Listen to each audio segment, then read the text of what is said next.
যদি ভয় করতে পারো গো, আমি আল্লাহ ওই মুত্তাকি বান্দাকে আমার জমিনে অসংখ্য অগণিত নিয়ামত দান করে। সুবহানাল্লাহ।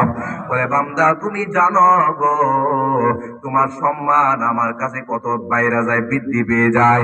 এ বান্দা, দুনিয়া ওয়ালাদের কাছে যার টাকা বেশি তার সম্মান বেশি, ঠিক কিনা? আছে কিনা?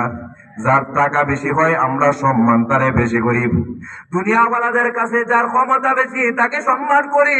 আল্লাহ রাখতে বলে বান্দা তুমি জানো গো, আমি আল্লাহর কাছে টাকাওয়ালা সম্মান বেশি হয় না, আমি আল্লাহর কাছে ক্ষমতাওয়ালা সম্মান বেশি হয় না, আমি আল্লাহর কাছে আমার জমিনের সম্মান কাদের বেশি হয়? আমার রব ডাকতে বলে ইন্না আকরামাকুম ইনদাল্লাহি আতকাকুম ইন্নাল্লাহা আলিমুন খবীর।